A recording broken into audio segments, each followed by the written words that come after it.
పశ్చిమాసియాలో భీకరంగా జరుగుతున్న యుద్ధం కారణంగా గల్ఫ్ దేశాల నుంచి ఇండియాకు రావాల్సిన గ్యాస్ సరఫరా ఆగిపోయింది.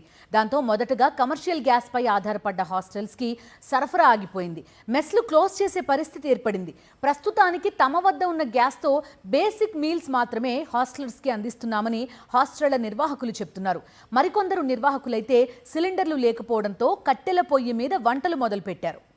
పశ్చిమాసియాలో కొనసాగుతున్న భీకర యుద్ధంతో భారత్లో ఇంధన సంక్షోభం ఏర్పడింది. గత 3 రోజుల నుంచి హైదరాబాద్ నగరంలోని హాస్టల్స్ కి కమర్షియల్ గ్యాస్ సరఫరా ఆగిపోయింది. దీంతో హాస్టలర్స్ కి వంట చేసి పెట్టాలంటే ఇబ్బందులు ఎదురవుతున్నాయని వాటి నిర్వాహకులు చెబుతున్నారు. ఈ నేపథ్యంలో హైదరాబాద్ హాస్టల్ అసోసియేషన్ కీలక నిర్ణయం తీసుకుంది. గ్యాస్ సమస్య తీరే వరకు గ్యాస్ వినియోగాన్ని బాగా తగ్గించేశారు. గ్యాస్ కొరత వల్ల నగరంలోని హాస్టల్స్ అన్నింటిలో టీ, కాఫీ, చపాతీ, దోశ, పూరి, ఇడ్లీ వంటి వంటల్ని వండటం కట్ చేశారు. ఎక్స్ట్రా ఫుడ్ ఐటమ్స్ కుక్ చేయకుండా బేసిక్ మీల్స్ మాత్రమే పెడుతున్నారు. గ్యాస్ ఆదా చర్యల్లో భాగంగా ఈ నిర్ణయం తీసుకున్నట్లు చెబుతున్నారు నిర్వాహకులు. అలాగే కట్టెల పొయ్యి మీద వంట చేయాల్సి వస్తోందని వారంటున్నారు. సడన్ గా ఒకటేసారి గ్యాస్ సప్లై మొత్తం ఆగిపోవడం వల్ల మేము ఆల్టర్నేటివ్గా ఈ కట్టెల పొయ్యిని ఎంచుకోవడం జరుగుతుంది. దీనివల్ల కూడా చాలా ఇబ్బంది అవుతుంది ఇలా రోజు మెయింటైన్ చేస్తుడు. ఎందుకంటే ట్రాఫిక్ అన్ని ఇబ్బందులు ఉంటాయి. రోడ్డు మీద మేము వంట చేసుకోవాల్సి వచ్చిన పరిస్థితి వచ్చింది. హైదరాబాద్ నగరంలో దాదాపు 11,000 హాస్టల్స్ ఉన్నాయి.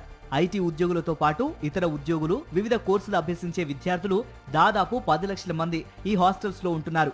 అలాగే హోటల్ ఇండస్ట్రీ మీద ఆధారపడి ఉపాధి పొందుతున్న వారు 10 లక్షల మందికి పైగా ఉంటారు. హైదరాబాద్ వ్యాప్తంగా 100కు పైగా పీజీ హాస్టల్స్ ఉన్నాయి. ఇక హోటళ్ల సంఖ్య కూడా వేలల్లోనే ఉంది. వీటన్నింటిలో గ్యాస్ సిలిండర్లు తగినన్ని ఉంటేనే భోజనాలు రెడీ అవుతాయి. లేకపోతే లక్షలాది మందికి భోజనాలు కరువు అవుతాయి. కమర్షియల్ గ్యాస్ కొరత నేపథ్యంలో చాలా చోట్ల హోటల్స్, మెస్లు మూతపడ్డాయి.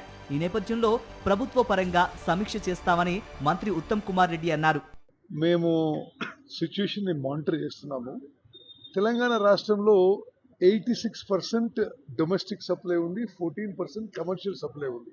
ఈ 86% డొమెస్టిక్ సప్లైకి ఇప్పటివరకైతే ఇబ్బంది లేదు. కమర్షియల్ సప్లైలో అక్కడక్కడ మాకు కొన్ని ప్రాబ్లమ్స్ మా దృష్టికి వచ్చాయి. రేపు నేను చీఫ్ సెక్రటరీ గారు తెలంగాణలో ఉన్న ఆయిల్ కంపెనీస్ అందరినీ, సివిల్ సప్లై శాఖ ఒక రివ్యూ మీటింగ్ పిలిచి వాస్తవం ఇప్పుడు తెలంగాణ రాష్ట్రంలో what exactly is the position, what is the shortage, is there any shortage, దాన్ని ఎగ్జామిన్ చేసి ఏ విధంగా మరి ప్రజలు ఎవరికి ఇబ్బంది కాకుండా ముందుకు పోవాలను వేర్ ఎగ్జామిన్ సిచ్యువేషన్. విద్యార్థులు, ఉద్యోగుల hostels, paying guest accommodation hostels వద్ద సాధారణంగా 2 నుంచి 3 రోజులకు సరిపడా గ్యాస్ సిలిండర్ల నిల్వలు ఉంటాయి. అవి అయిపోతే వంటగదులు మూతపడాల్సిందే. ఇలా అయితే హాస్టల్స్ ను నడపడం అసాధ్యమని ప్రభుత్వం వెంటనే జోక్యం చేసుకోవాలని హాస్టల్స్ అసోసియేషన్ నేతలు కోరుతున్నారు. కట్టెల పొయ్యిలు పెట్టి వంట చేయటం కష్టమని అంటున్నారు. కమర్షియల్ సిలిండర్ల కొరత లేకుండా చేయాలని, బ్లాక్ మార్కెట్ మీద ఉక్కుపాదం మోపాలని హాస్టల్స్ నిర్వాహకులు ప్రభుత్వాన్ని కోరుతున్నారు.